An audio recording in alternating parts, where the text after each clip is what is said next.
O Forte São João ele foi construído em 1592 e ele teve, obviamente, a função de forte, né? Mas a sua primeira construção, de fato, que era, porque na verdade não era um forte em si, né? Era uma pequena fortificação.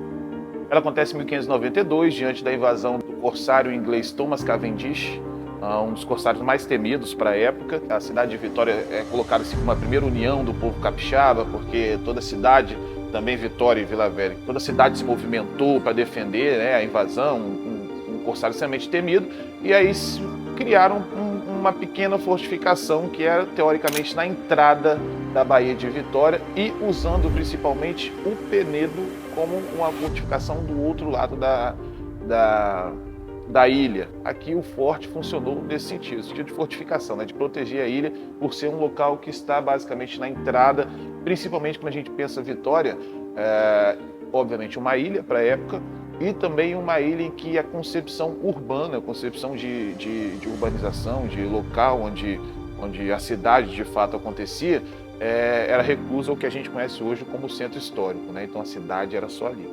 Então para se entrar na cidade precisava passar por aqui, e aqui construíram o Forte São João em 1592.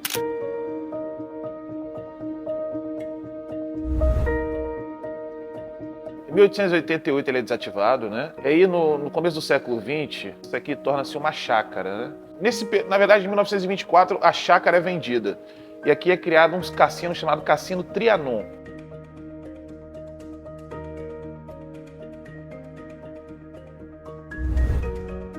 De alguma forma já era uma coisa mais elitizada, né? E essa elitização passa por esse processo de modernização da cidade. O que é esse processo de modernização? Vitória ficou por muito tempo com os ares coloniais, e a gente coloca desde o início da colonização até o século XIX, então a gente fala de 1535, 1551 até 1860 por aí, e a partir daí, com o crescimento da cultura do café, né, da economia cafeeira, a elite da cidade decide romper com esses áreas coloniais. Então a cidade precisa se modernizar. E essa modernização não é só urbana, não é só no sentido de você destruir um prédio antigo para construir algo novo, ela é também cultural. Então você precisava romper com as igrejas coloniais, você precisava aterrar a cidade, você precisava crescer, você precisava ter prédios mais modernos, e também a sua sociedade precisava se modernizar. Só que essa modernização, obviamente, é o que a gente vê nessa contemporaneidade também, isso passa por um processo de elitização de alguns espaços. Elitizar o costume, você colocar mais teatro, você colocar praças, você colocar parques. Só que esses costumes, obviamente, assim como essa modernização, esse processo de mudança urbana, ela foi feita e orquestrada pelas elites. E o cassino estava dentro dessa concepção, né? Dentro de uma sociedade estruturalmente machista, era o local onde só homens podiam frequentar inicialmente, onde era o lugar da bebedeira, o lugar da prostituição, etc, etc. E aí surge aqui em 1924, se eu não me engano, o Cassino Trianon, que já surge com essa questão elitista, né? Que era um local que precisava pagar entrada, precisava ter dinheiro para apostar, e naturalmente o cassino já é um local elitista, né? Em 1930 ou 31, começo da década de 31, oficialmente a venda é feita em 1931, do prédio é feito por Saldanha da Gama.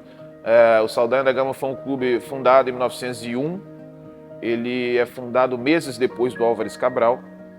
Esses dois clubes surgem também dentro dessa concepção de modernização da cidade. É uma questão de você criar agrupamentos para a elite, de você praticar coisas voltadas apenas para a elite.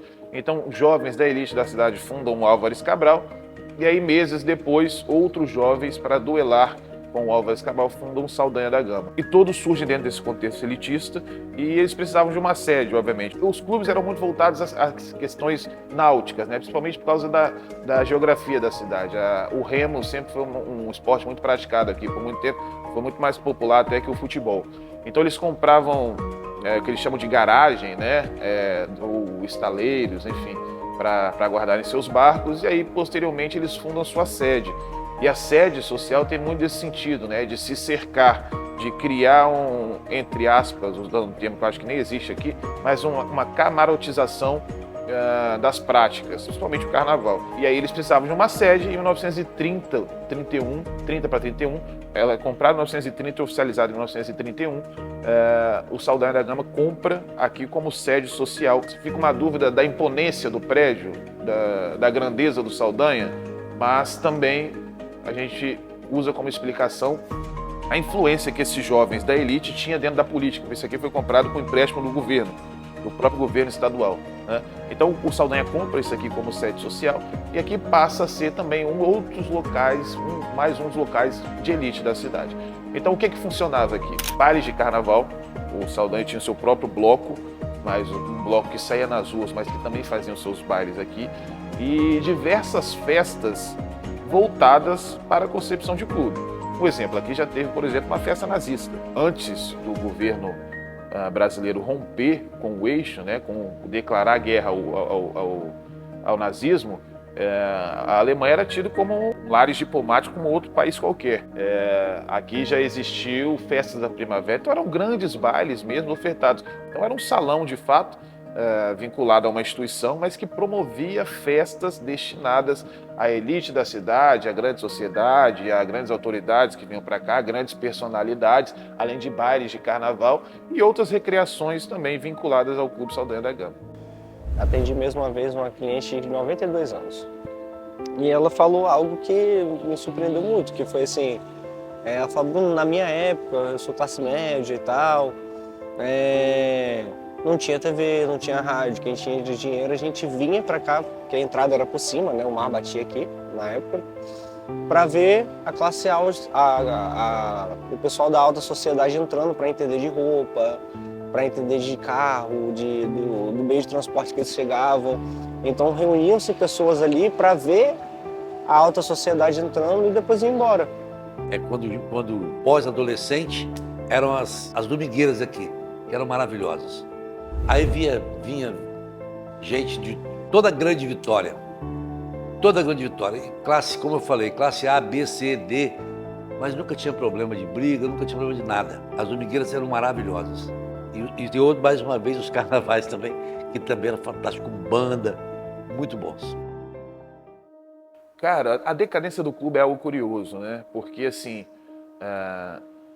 acho que eu sou um pouquinho mais velho que vocês, mas a nossa geração ainda conseguiu pegar um pouco dos clubes em funcionamento, né? A gente via, por exemplo, o Álvares Cabral, o Saldanha a gente não pegou muito, mas a gente via o Álvares Cabral em funcionamento, a gente via as regatas na Baía de Vitória, então a gente via um pertencimento a esses clubes. E aquilo ali representava laços sociais, porque a pessoa, quando chegava o final de semana, ela ia para o clube e era lá que ela bebia sua cerveja. Ela ia para o clube, era lá que ela frequentava a piscina. E aí, com o passar do tempo, esse pertencimento não foi passado para a geração seguinte, muito em sentido da dificuldade desses clubes flexibilizarem o acesso a esses títulos. Com 21 anos de idade, a realidade hoje em geral de muitos da sociedade brasileira não tem capacidade de você dar 5 mil, 4 mil reais um título e a partir daí pagar mensalidade.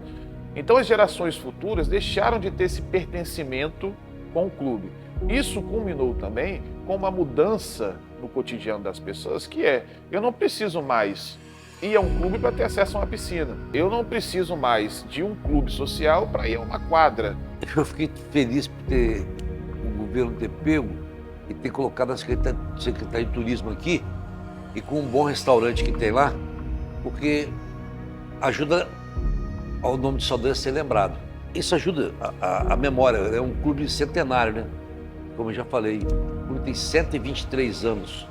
Eu acompanhei do processo, foi de fato não como historiador, mas como um cidadão de Vitória que está sempre em passagem por aqui e via que era um prédio que a passos largos ia cada vez mais sendo vítima do abandono, de fato. Nós queremos utilizar esse espaço não apenas na parte administrativa da promoção do turismo, mas também trazer para cá o turista como um ponto de referência das informações que nós temos no nosso estado, tudo em um só lugar. Queremos promover workshops, palestras, tours turísticos aqui dentro, trazer as escolas para cá, enfim, são diversas atividades que nós podemos fazer aqui, sociais, culturais, mostrando, com exposições artísticas, fotográficas, transformar esse espaço não meramente num setor administrativo, mas também num espaço de contemplação. Afinal, a vista daqui para a Baía de Vitória é muito bonita, e faz parte do nosso contexto transformar esse espaço aqui na vitrine do turismo capixaba. Nós temos esse objetivo de fazer disso aqui novamente um clube social mesmo. Isso mostra o nosso compromisso não apenas de mostrar o estado do Espírito Santo através do turismo, mas também de mostrar um pouco também, contar um pouco da nossa história, da nossa cultura, né? Cultura e turismo caminham muito juntos, então é uma responsabilidade muito grande e eu tenho certeza que nós estamos no caminho certo. Por se tratar de um restaurante, né, é uma rotina um pouco puxada, digamos assim, mas que traz uma grande influência para dentro da Casa do Turismo também, porque, querendo ou não, a pessoa às vezes acaba conhecendo a Casa do Turismo através do Bistrô Saldanha. Meu nome é Ana Beatriz, eu tenho 19 anos, eu sou estudante de odontologia do 3º período. Foi uma experiência muito legal. Eu fui uma vez lá e o que mais me chamou a atenção foi a arquitetura do lugar, o ambiente, a recepção das pessoas, dos funcionários, foi muito agradável. Traz um pouco da sensação de nostalgia, né? De lembrar na época do ensino fundamental, ensino médio, um pouco das aulas de história do Espírito Santo. Um clube que quando eu olho, não como historiador, mas como pessoa, me faz ver a história da minha cidade e me faz transportar para um período da cidade em que as coisas eram diferentes, menores, mais, digamos, próximas, né? As pessoas exerciam uma proximidade uma das outras. E eu acho que é um elemento que representa tudo aquilo que eu amo na minha vida, né? Que é a minha cidade, a história da minha cidade, representa também o esporte, e representa de alguma forma como que os prédios históricos eles conseguem representar a história, mas também se reinventar e ter uma utilidade na contemporaneidade e estar a serviço da sociedade de alguma forma.